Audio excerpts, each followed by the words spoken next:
भगवान शिव के बारे में प्रचलित है कि वह थोड़ी सी तपस्या से आसानी से प्रसन्न हो जाते हैं। हालांकि कई ऐसे उदाहरण भी हैं जब किसी ने बड़ा वरदान पाने ने उनकी कठिन तपस्या भी की है।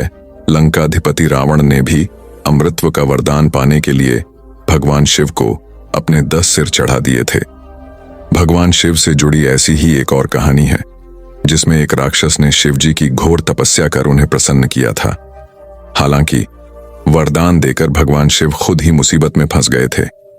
बाद में भगवान विष्णु ने उन्हें इस मुसीबत से छुटकारा दिलाया था। कहानी के मुताबिक एक बार महर्षि नारद धरती पर घूम रहे थे। रास्ते में उन्हें वृकासुर नाम का राक्षस मिला। नारद मुनि को देखते ही उसने कहा कि मैं आपसे कुछ सलाह लेना चाहता हूं। आप मुझे बताइए कि ब्रह्मा, विष्णु और महेश में कौन देवता जल्द प्रसन्न हो जाते हैं। महर्षि नारद ने बहुत सोचने के बाद कहा कि वैसे तो तुम तीनों महादेवों में से किसी की भी तपस्या कर सकते हो, लेकिन ब्रह्मा और विष्णु जल्दी प्रसन्न नहीं होते हैं। उनके लिए बहुत वर्षों तक कठिन तपस्या करनी पड़ती है। यह भी हो सकता है कि तुम्हारी आयु पूरी हो जाए लेकिन तपस्या पूरी ना हो। भगवान शंकर थोड़ी आराधना से ही प्रसन्न हो जाते हैं। वे अपने भक्त की इच्छा पूरी करने के लिए सोच विचार नहीं करते हैं। वृकासुर का कठिन तप, शिवजी का प्रसन्न होना। वृकासुर ने भगवान शंकर की आराधना करने का फैसला किया और हिमालय के केदार क्षेत्र में जाकर आराधना करने लगा। यज्ञ, जप, तप, ध्यान सब प्रकार से वह पूजा पाठ करने लगा। कुछ दिनों के बाद उसने सोचा कि मैं शरीर और प्राण को ही भगवान शिव को अर्पित कर दूंगा। ऐसा सोचकर वह अपने शरीर का मांस काट काट कर यज्ञ कुंड में डालने लगा, लेकिन भगवान शिव प्रसन्न नहीं हुए। परेशान होकर एक दिन उसने अपना शीश काटकर भगवान शिव को अर्पित करने का फैसला किया। स्नान ध्यान कर जैसे ही उसने खड्ग उठाकर अपना शीश काटना चाहा कि भगवान शंकर प्रकट होकर बोले, बस करो, तुम्हारी तपस्या पूरी हुई, मैं तुम पर प्रसन्न हूं, वर मांगो। असुरराज वृकासुर ने तपस्या के दौरान जैसे ही अपना सिर काटकर चढ़ाने के लिए हाथ बढ़ाया, भगवान शिव प्रसन्न हो गए। वृकासुर की वरदान की परीक्षा के लिए हठ।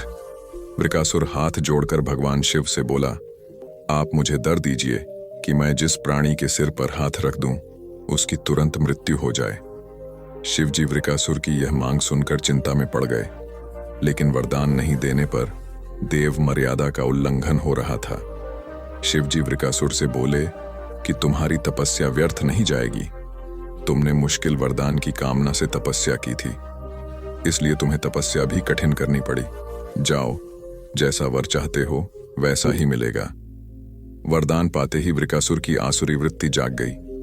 उसने कहा कि प्रभु, आपका यह वरदान सत्य है या नहीं, इसकी परीक्षा लेना चाहता हूं, इसलिए पहले आपके सिर पर ही हाथ रखकर देखता हूं कि इस वर में कितनी सत्यता है।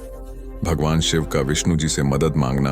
भगवान शंकर ने सोचा कि यह राक्षस कुछ नहीं सुनेगा। जब वृकासुर शिवजी के सिर पर हाथ रखने के लिए आगे बढ़ा तो वह वहां से भागने लगे।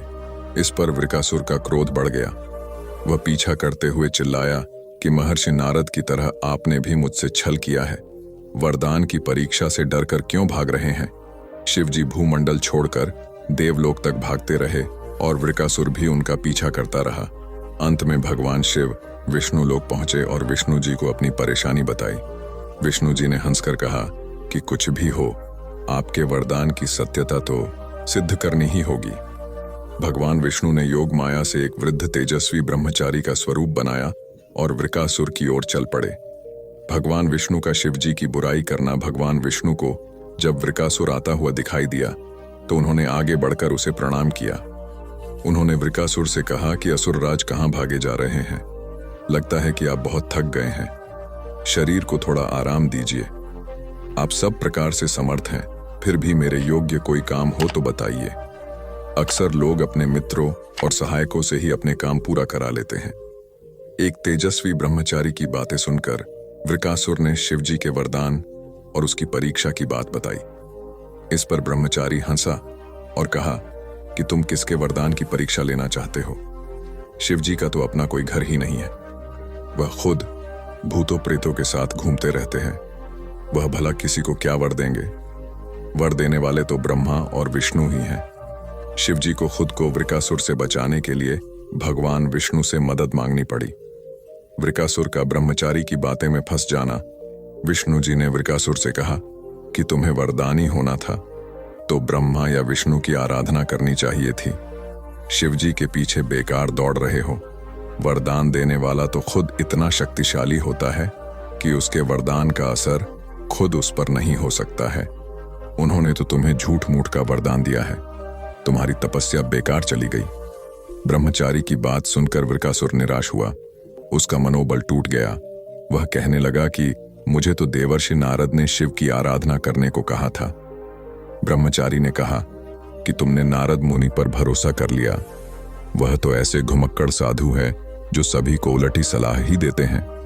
अगर तुम्हें मेरी बात पर भरोसा नहीं हो तो अपने सिर पर हाथ रखकर देख लो कि कैसे शिव ने तुम्हें झूठा वर देकर बहकाया है। वृकासुर का भस्म होना और जीवन का सार। वृकासुर का मनोबल बुरी तरह टूट चुका था। उसे ब्रह्मचारी की बात पर भरोसा हो गया कि शिवजी ने भी उसके साथ छलकर झूठा वरदान दिया है। उसका विवेक नष्ट हो गया। उसने वरदान की सत्यता का परीक्षण करने के लिए अपना हाथ अपने ही सिर पर रख लिया। सिर पर हाथ रखते ही भयंकर अग्निपुंज प्रकट हुआ और वृकासुर उसमें भस्म हो गया। भगवान शिव, विष्णु जी और वृकासुर की इस कहानी में जीवन का अहम सार छुपा है। कहानी सीख देती है कि बिना सोचे विचारे किसी को कुछ देना और पाने वाले का कृतज्ञ होकर दाता को ही संकट में डालने का ऐसा ही नतीजा होता है। कृतज्ञता के उन्माद में बुद्धि विवेक नष्ट हो जाता है और उपलब्धि ही विनाश का कारण बन जाती है।